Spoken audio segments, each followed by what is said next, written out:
Mark Lamia, studio head, Treyarch.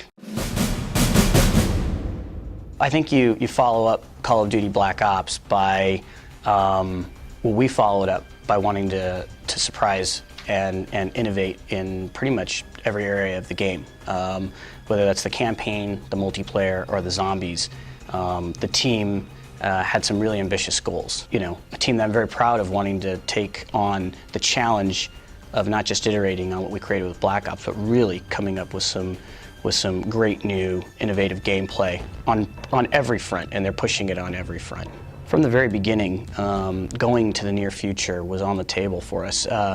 We really wanted to do something fresh and exciting and new, and create just this epic fiction. You know, Black Ops doesn't talk about a time frame. Black Ops is about what you're doing.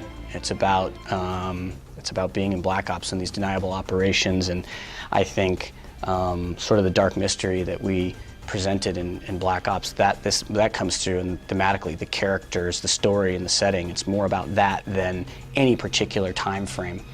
So in order to tell our fiction, we wanted to, one of the main goals was we wanted to present the most compelling villain we have ever done in Call of Duty.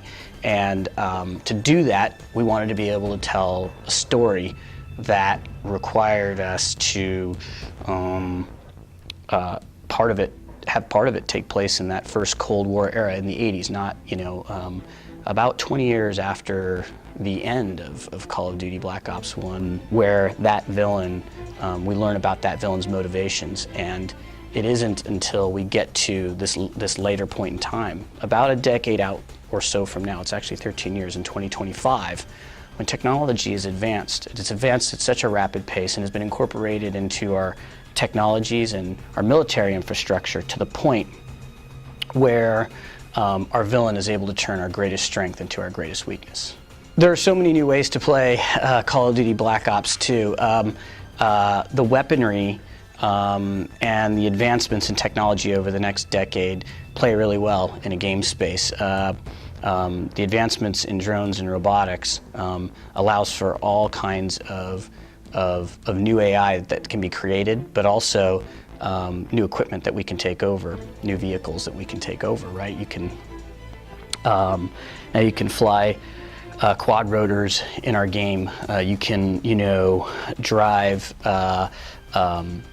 drones. You can control drones on the battlefield, as soldiers will do a decade out. You'll have that ability to do that, which is a totally new gameplay dimension that'll be added. So we're really excited about that.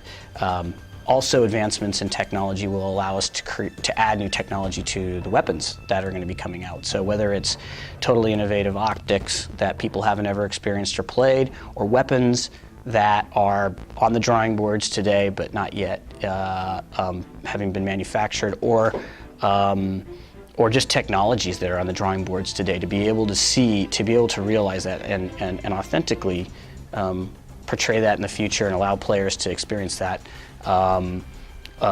will be totally a new experience for Call of Duty players, and something that, you know, is at the heart of what we wanted to do.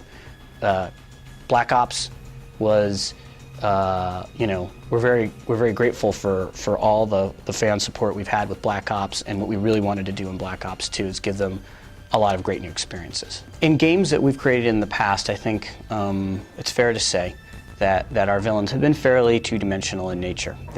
You're the good guy, they're the bad guy. You're going out to stop the bad guy. We absolutely wanted to take on a completely different challenge with the narrative and fiction for this game. And with this game, what we wanted to do was create a three-dimensional villain. And in order to do that, we have to be able to understand the motivations for that villain, which means that we're going to be giving that villain some screen time, so to speak. You're going to be experiencing that villain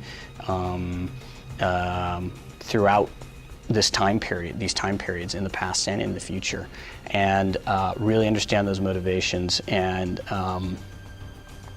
it's not going to be just a two-dimensional situation. You're going to, in fact, the villain is at the heart of a lot of the conflict in the world. And he is masterminding and pulling the strings on the Second Cold War and bringing it to a boiling point. And just unraveling that in sort of Black Ops fashion is going to be really exciting for the players.